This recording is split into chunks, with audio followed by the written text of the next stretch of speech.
আমরা দেখেছি ইদানিংকালে আমাদের দেশে বিভিন্ন জায়গার মধ্যে হজের বিভিন্ন যে বাইতুল্লাহর যে আকৃতি সেটা আমাদের দেশে বিভিন্ন জায়গায় তৈরি করতে আমরা দেখেছি এবং সেখানে তাওয়াফও করতে আমরা দেখেছি, সেটা বিভিন্ন দরবার কেন্দ্রিকও আমরা দেখেছি।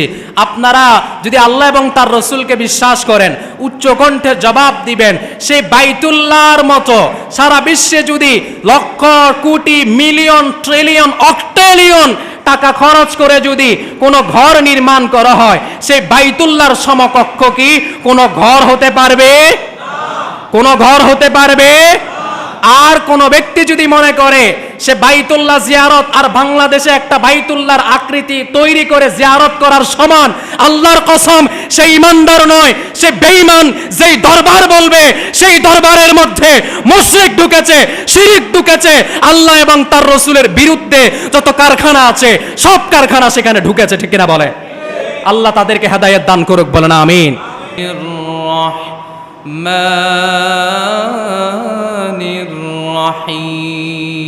الرحيم إن الله وملائكته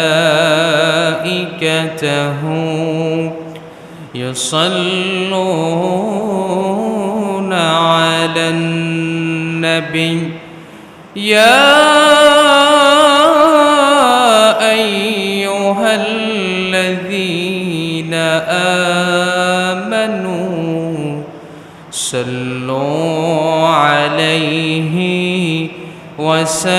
وسلموا تسليما اللهم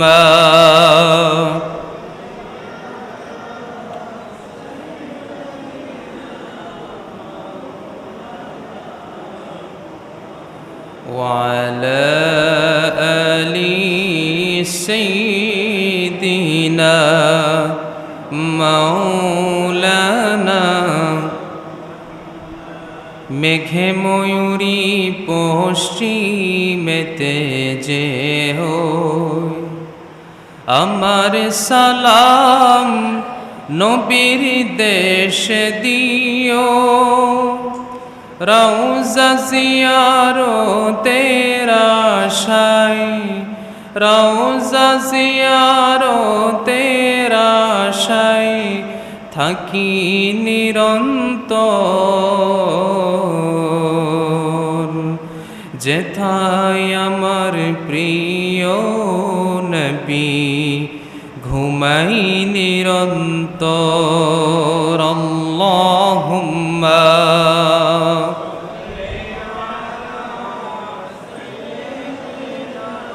মাওলানা মুহাম্মদ ওয়া আলা আলি মাওলানা। সবাই বলুন বালাগাল উলা বিকামালিহি কাশাফাদ দুজা বিজামালিহি حصنت جميع خصاله صلوا عليه فاق النبيون في خلق وفي خلق ولم يدانوح في علم ولا كرم بلغ العلا بكماله كشف الدجى بجماله حصلت جميع خصاله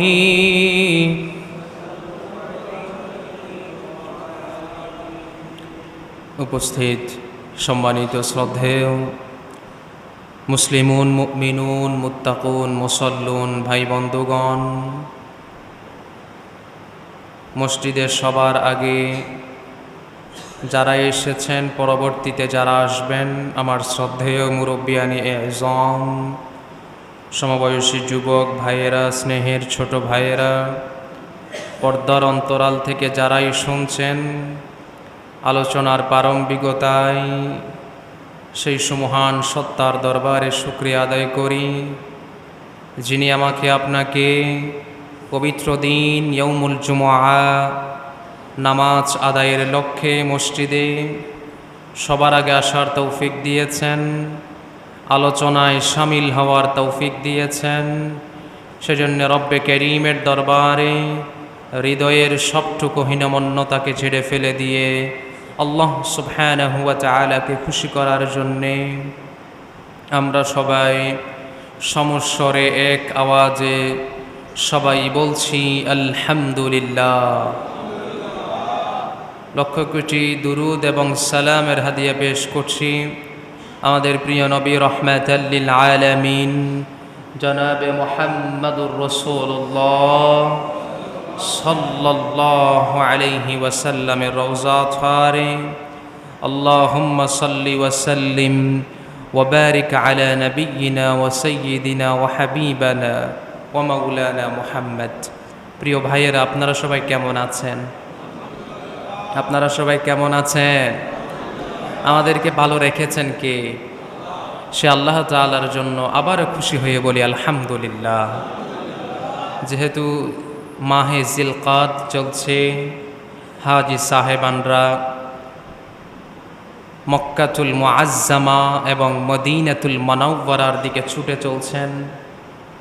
হজের এই মৌসুমে আমরা গত জুমআতে শুধুমাত্র বাইতুল্লাহ শরীফ জিয়ারতের গুরুত্ব তাৎপর্য নিয়ে কথা বলেছি, বাইতুল্লাহর ইতিহাস নিয়ে কথা বলেছি, বাইতুল্লাহর বিভিন্ন নামকরণ নিয়ে আমরা গত জুমায় সংক্ষিপ্ত আলোচনা সেখানেই সমাপ্ত করবার চেষ্টা করেছি। আজকের জুমাতে সংক্ষিপ্ত সময়ে আল্লাহ তাআলা আমাকে বলবার এবং আপনাদেরকে যদি শুনবার তৌফিক দান করে, তাহলে আমরা হজের উপরে ধারাবাহিক আলোচনার আজকে প্রথম পর্ব আজকে আমরা আলোচনা করব ইনশাআল্লাহ। আজকে আমরা হজের গুরুত্ব, তাৎপর্য এবং হজের পরিচয় আজকের জুমাতে আমরা জেনে নিব ইনশাআল্লাহ। আমরা সকলেই জানি এই মসজিদ খুঁটিবিহীন নয়, খুঁটিযুক্ত। যতটা খুঁটি লেগেছে ইঞ্জিনিয়ার বলেছেন ততটা খুঁটি, ততটা ফিলার অত্র মসজিদে দেয়া হয়েছে। ঠিক তেমনিভাবে আল্লাহ তাআলার মনে হয়েছে ইসলাম খুঁটিবিহীন হলে চলবে না। এজন্য আল্লাহ তাআলা ইসলামেরও কিছু খুঁটি দিয়েছেন। আমরা হাদিস থেকে জানতে পারি সেই খুঁটি হচ্ছে 5টা। কয়টা? 5টা খুঁটির মধ্যে এক নাম্বার হচ্ছে লা ইলাহা ইল্লাল্লাহ মুহাম্মাদুর রাসূলুল্লাহ, তারপরে হজ, তারপরে নামাজ, তারপরে যাকাত, তারপরে রমাদানের রোজা।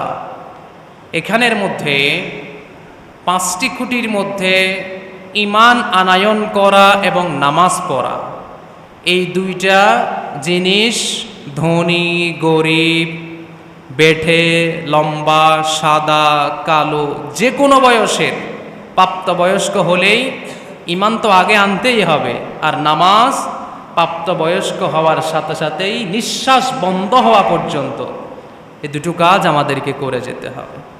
কিন্তু রমাদানের রোজা সেটাও ধনী গরিবদেরকে রাখতে হয়, কিন্তু যাকাত এটা শুধুমাত্র ধনীদের জন্য, গরিবদের জন্য নয়।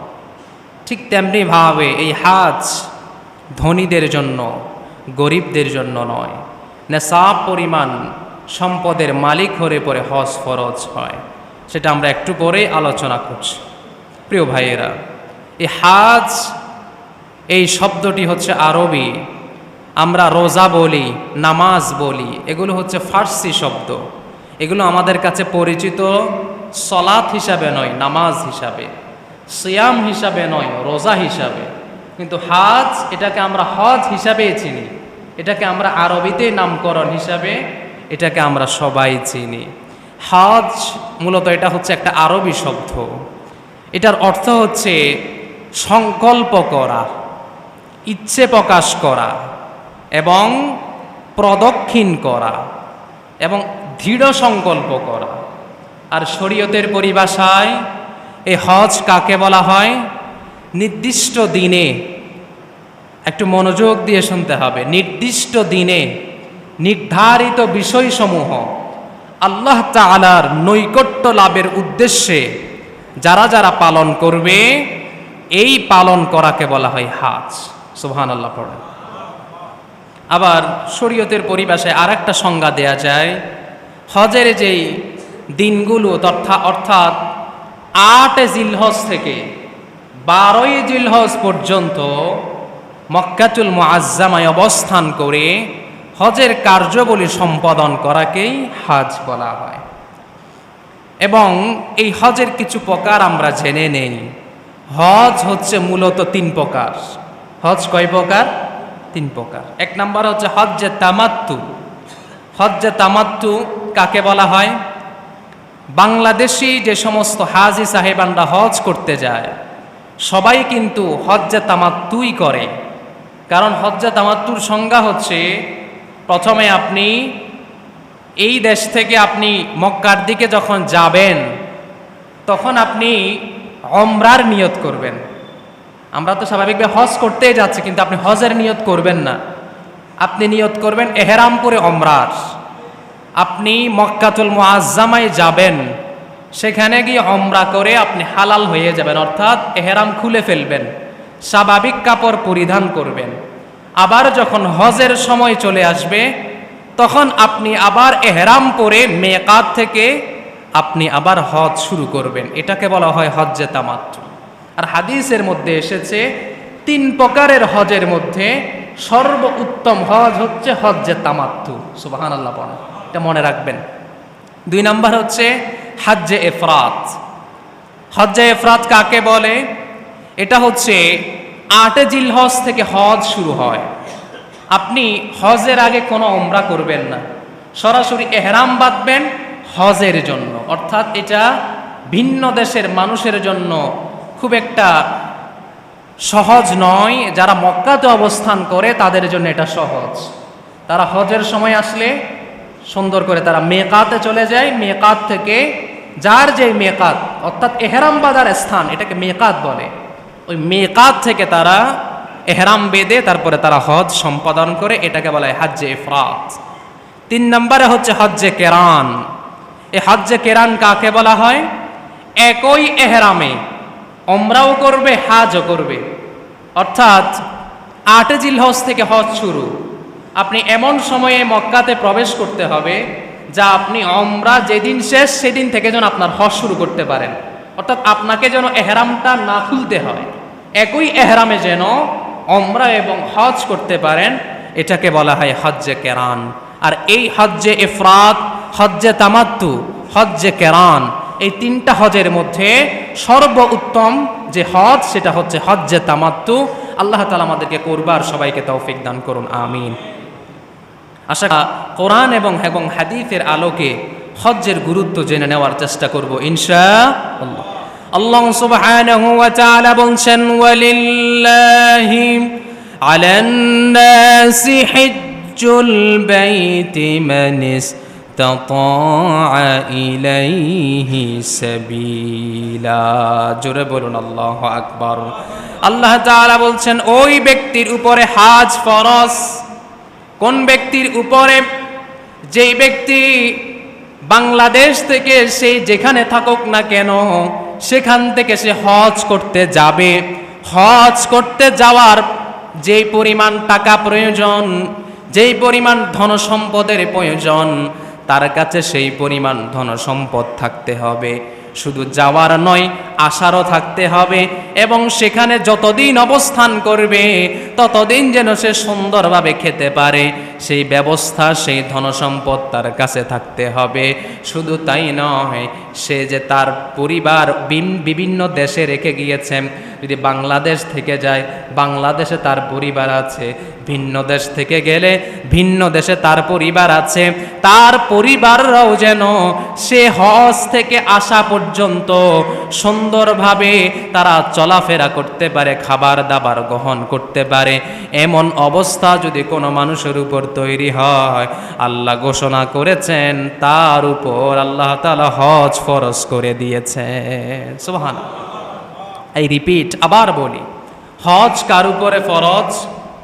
কোনো ব্যক্তির এত পরিমাণ সম্পদ আছে যেই টাকা দিয়ে সে হজ করতে যেতে পারবে, গেল, হজ করে আসতে পারবে, আসলো, এবং হজ করতে গিয়ে সেখানে অবস্থান করতে যে পরিমাণ ধন সম্পদের প্রয়োজন সেটাও আছে, এবং সে যে তার পরিবার দেশে রেখে গিয়েছে, দেশে থাকা অবস্থায় তার পরিবারও সুন্দরভাবে চলতে পারে, এমন অবস্থা যদি কোনো মানুষের উপর তৈরি হয়, আল্লাহ ঘোষণা করেছেন তার উপর হজ ফরজ করা হয়েছে। সুবহানাল্লাহ।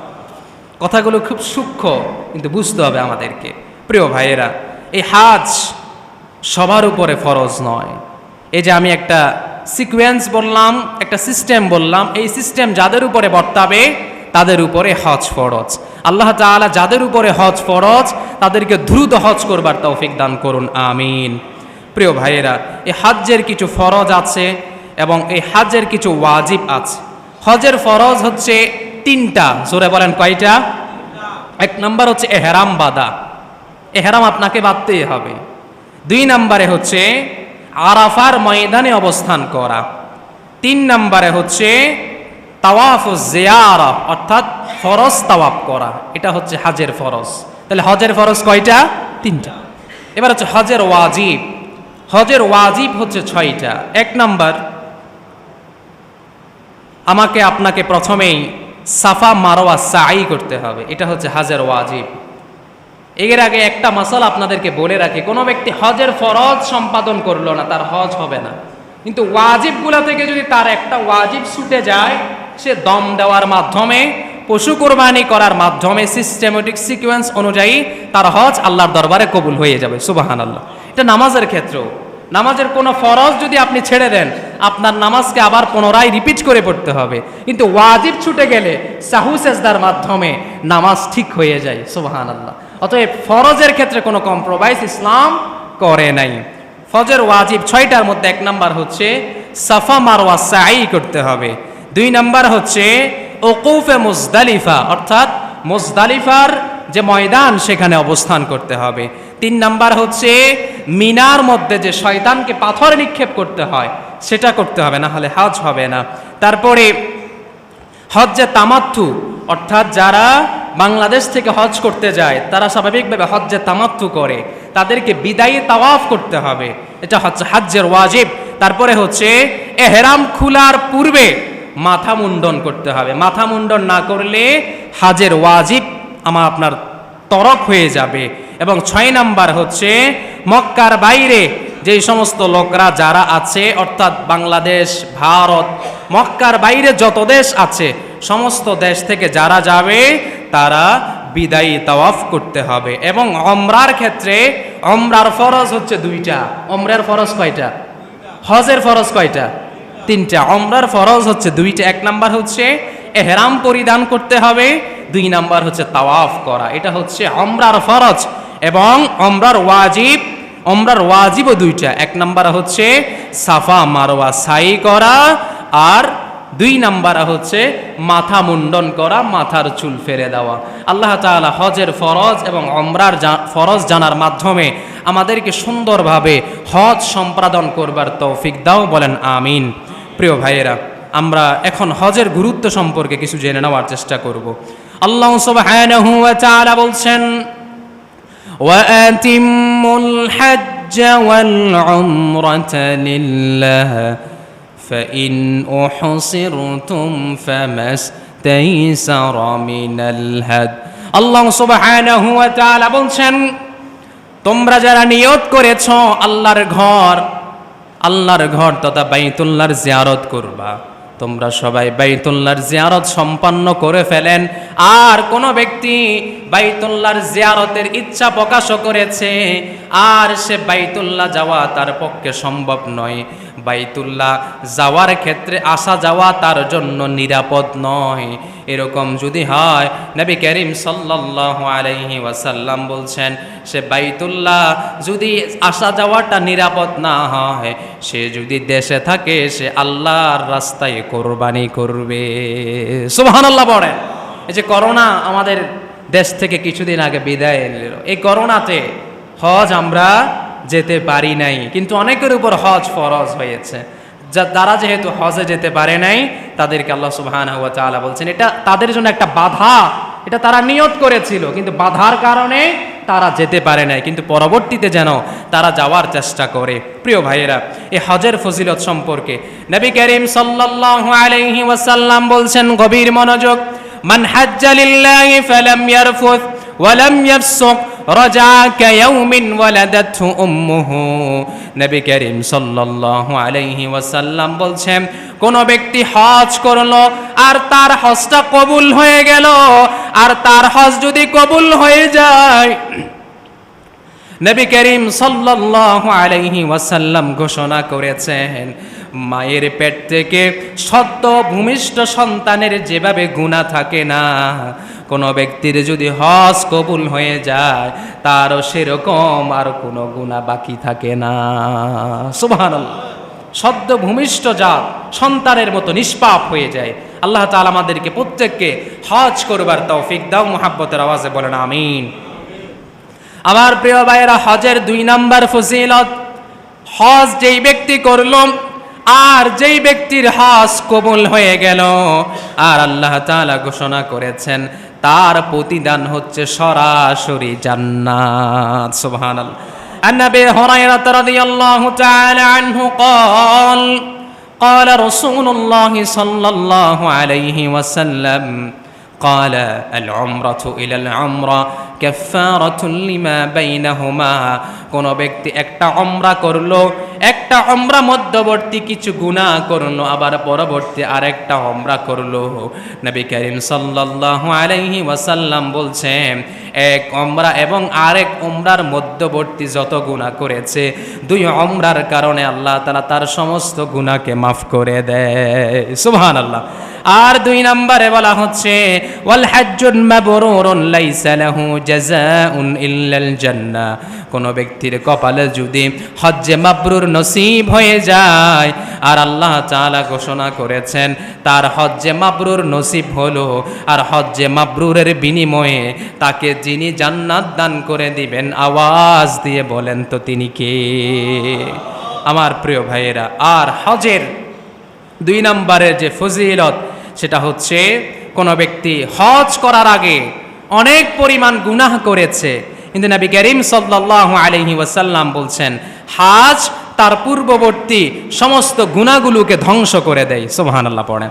নবী করিম সাল্লাল্লাহু আলাইহি ওয়াসাল্লামের এক সাহাবী, নবী করিম সাল্লাল্লাহু আলাইহি ওয়াসাল্লামের সাহাবী আবু শামা ইবনু শামাসা আল মাহারি রাদিয়াল্লাহু তাআলা আনহু قال قال رسول الله صلى الله عليه وسلم। সেই সাহাবী যখন মুমূর্ষ অবস্থায় ছিলেন, মুমূর্ষ অবস্থায় থাকার কারণে সেই সাহাবী রাসূলের কাছে গেলেন, রাসূলের কাছে গিয়ে বললেন, ইয়া রাসূলুল্লাহ, আমি আপনার কাছে বায়াতবদ্ধ হতে চাই। নবী মুহাম্মদুর রাসূলুল্লাহ তাকে বায়াত করানোর জন্য হাতকে তিনি যখন তার সামনে দিলেন, আর ওই সাহাবী তার নিজের হাতকে আবার গুটিয়ে নিলেন। রাসূল বললেন, ও সাহাবী, তুমি না চেয়েছিলে আমার হাতে বায়াতবদ্ধ হবে, আবার কেন হাতটা নিজের কাছে নিয়ে নিলে? সাহাবী বলছে, ইয়া রাসূলুল্লাহ, আমি আপনার কাছে বায়াতবদ্ধ হতে চাই, তবে একটা শর্ত হচ্ছে, আমি বায়াত হওয়ার পরে যেন আমার আর কোনো গুনাহ থাকে না। নবী মুহাম্মদুর রাসূলুল্লাহ, জোরে বলুন সাল্লাল্লাহু আলাইহি ওয়াসাল্লাম, সেই সাহাবীকে বললেন, ও আমার সাহাবী, তুমি কি জানো না, আমা আলিমতা ইয়া উমর আন্নাল ইসলাম ইয়াহদিমু মা কানা ক্বাবলাহু। কোন ব্যক্তি যদি ইসলাম গ্রহণ করে, ইসলাম গ্রহণ করার আগে যত পরিমাণ গুনাহ করবে, আল্লাহ তাআলা তার সমস্ত গুনাহকে মাফ করে দেয়। সুবহানাল্লাহ। আর বলতে লাগলেন, ও আমার আদরের সাহাবী, তুমি কি জানো না, ওয়ান্নাল হিজরাতা তাহদিমু মা কানা ক্বাবলা। কোন ব্যক্তি হিজরত করেছে, হিজরতের আগে যা কিছু করেছে আল্লাহ তাআলা তাকে সব কিছু মাফ করে দেয়। আবার বললেন, ও সাহাবী, তুমি কি জানো না, ওয়ান্নাল হাজ্জা ইয়াহদিমু মা কানা ক্বাবলাহু। কোন ব্যক্তি হজ করলো, হজ করার আগে সে ব্যক্তি যত পরিমাণ গুনাহ করুক না কেন, তাকে আল্লাহ তাআলা সব গুনাহ মাফ করে দিবে। সুবহানাল্লাহ। প্রিয় ভাইয়েরা, এভাবে করে অনেক তাৎপর্য আছে। পরবর্তীতে আমরা শুনি, আমরা যখন হজ করতে যাই, আমাদের জন্য দেশে থাকা মানুষরা দোয়া করে না, বৃক্ষ পাথর সব কিছু হজ যারা পালন করে তাদের জন্য দোয়া করতে থাকে। সুবহানাল্লাহ। নবী মুহাম্মদুর রাসূলুল্লাহ সাল্লাল্লাহু আলাইহি ওয়াসাল্লাম তিনি বর্ণনা করছেন, কোন ব্যক্তি যখন হজ করতে যায় আর হজ করতে গিয়ে যখন সে তালবিয়া পাঠ করতে শুরু করে, ইউলাব্বা ইল্লা লাব্বা মান আন ইয়ামিনিহি ওয়া আন শিমালিহি মিন হাজারিন আও শাজারাতিন। কোন ব্যক্তি হজ করতে গেল, হজ করতে গিয়ে সে তালবিয়া পাঠ করলো, অর্থাৎ পড়েন লাব্বাইক আল্লাহুম্মা লাব্বাইক লাব্বাইক লা শারীকা লাক লাব্বাইক ইন্নাল হামদা ওয়ান নি'মাতা লাকা ওয়াল মুলক লা শারীকা লাক লাব্বাইক। এরকম করে যখন কোন ব্যক্তি কাবাকে তাওয়াফ করবে, এভাবে করে যখন তালবিয়া পাঠ করবে, আর নবী মুহাম্মদুর রাসূলুল্লাহ সাল্লাল্লাহু আলাইহি ওয়াসাল্লাম তিনি ঘোষণা করেছেন, তার জন্য পাথর, তার জন্য গাছ, তার জন্য সমস্ত মাখলুকাত একসাথে তার জন্য দোয়া করতে থাকে। শুধু তাই নয়, তার জন্য সব কিছু দোয়াও করে। আর মাশরিক থেকে মাগরিব, পূর্ব থেকে পশ্চিম, সারা পৃথিবীর মধ্যে যত মাখলুকাত আছে, যত গাছ আছে, যত পাথর আছে, সমস্ত কিছুর জবান আল্লাহ তার জন্য খুলে দেয়, আর তার পক্ষ হয়ে সমস্ত গাছ পাথর তার জন্য ক্ষমা প্রার্থনার দোয়া করতে থাকে। সুবহানাল্লাহ পড়েন, আল্লাহু আকবার বলেন। আমার প্রিয় ভাইয়েরা, এই হজের কি ফজিলত! নবী মুহাম্মদুর রাসূলুল্লাহ সাল্লাল্লাহু আলাইহি ওয়াসাল্লাম বলছেন, কোন ব্যক্তির উপর হজ ফরজ হয়েছে, সেই ব্যক্তি যদি হজ করতে যায়, তার উপরে আর জীবনে আল্লাহ তাআলা দারিদ্রতা দিবেন না, দারিদ্র বিমোচন করে দিবেন। সুবহানাল্লাহ পড়েন। তারা জীবনে দারিদ্র থাকবেন। আল্লাহু আকবার বলেন। আমার ভাইয়ের, অনেক মানুষ আপনারা দেখেছেন হজ করতে গিয়েছে, হজ করার আগে অনেক দারিদ্র ছিল, জমি বিক্রি করে হজ করতে গিয়েছে, বাড়ি বিক্রি করে হজ করতে গিয়েছে, আপনারা দেখেছেন, আমিও দেখেছি। কিন্তু যখন হজ করে এসেছে, আর সে কখনো দারিদ্রতা কখনো তাকে স্পর্শ করতে পারে না। সুবহানাল্লাহ। নবী মুহাম্মদুর রাসূলুল্লাহর যদি হাদিস যদি সত্য হয়ে থাকে, আল্লাহ এবং তার রাসূল ঘোষণা করেছেন, কোন ব্যক্তি হজ করতে যাবে তার উপর আর কখনো দারিদ্র ভর করবে না। যতদিন জীবিত থাকবে ততদিন সে ধনাঢ্যর মতো বেঁচে থাকবে। সুবহানাল্লাহ পড়েন। অতএব অনেকের টাকা নাই, জায়গা জমি আছে, আমি পরামর্শ দিব, টাকা না থাক, ছোট জায়গা জমি আছে, বিক্রি করে আপনি হজ করতে যান।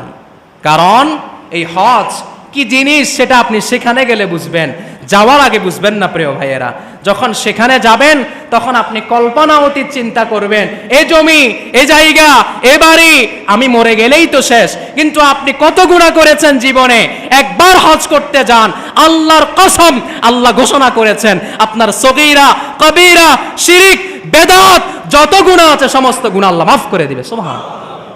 শুধু হজ করতে যান একবার। বর্তমানে হজের টাকা অনেক বেড়ে গিয়েছে, বেড়ে যাক।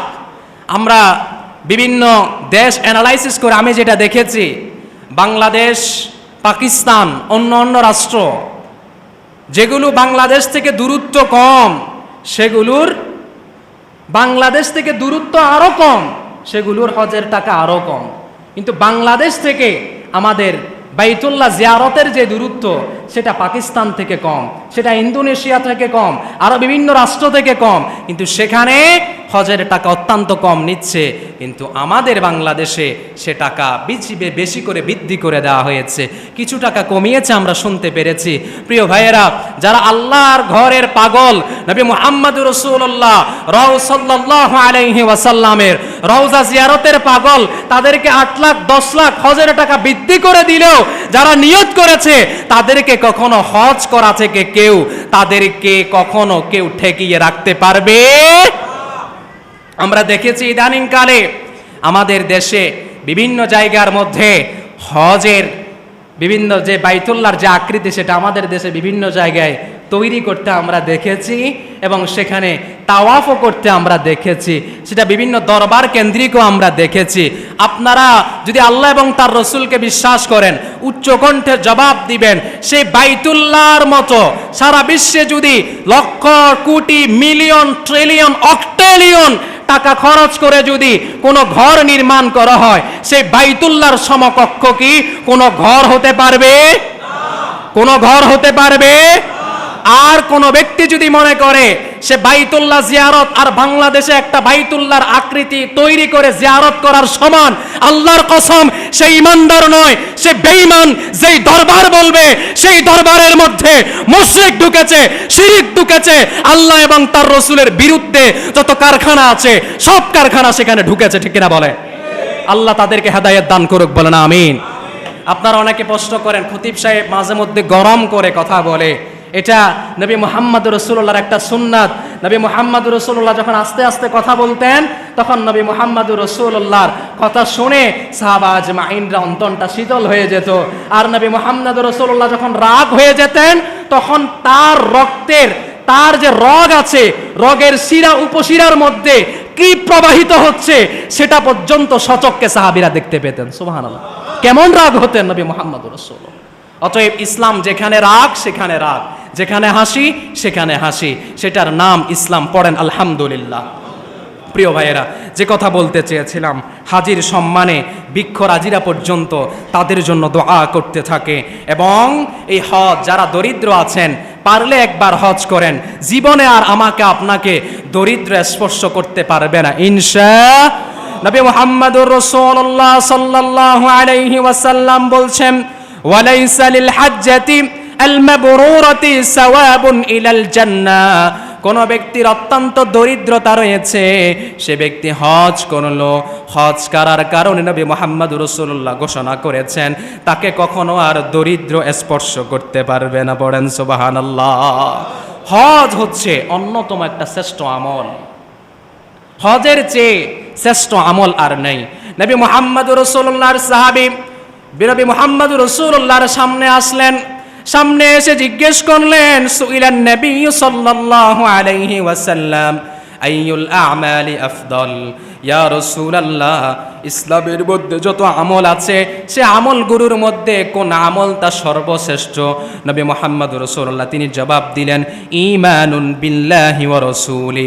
এক নাম্বার আমল হচ্ছে আল্লাহ এবং তার রসুলের উপরে ঈমান আনায়ন করা। সুবহানাল্লাহ। আর দুই নম্বরের আমল নবী মুহাম্মদ রাসূলুল্লাহ বলে দিলেন, জিহাদুন ফি সাবিলিল্লাহ। আর দুই নাম্বার হচ্ছে আল্লাহর রাস্তায় জিহাদ করা। আর তিন নাম্বার হচ্ছে হাজ্জুম মাবরুরুন। আর তিন নাম্বার হচ্ছে হাজ্জে মাবরুর, অর্থাৎ কবুল। হজের চেয়ে বড় আমল আর কিছুই হতে পারে না। সুবহানাল্লাহ। কবুল হজ তাদের কপালেই জুটবে যাদের জীবনে পেটের মধ্যে 1 টাকা হারাম ঢুকে নাই, 1 টাকা সুদ ঢুকে নাই, 1 টাকা ঘুষের টাকা ঢুকে নাই, 1 টাকা টেন্ডারবাজ চাঁদাবাজের টাকা ঢুকে নাই, যাদের পুরা 3.5 হাত বডিটা হালাল দিয়ে বড় করা, যাদের 3.5 হাত বডির মধ্যে যত কাপড় চোপড় আছে সমস্ত কাপড় চোপড় হালাল টাকা থেকে কিনা, এরকম যার হয় তার কপালেই কেবল হজ্জে মাবরুর জুটবে।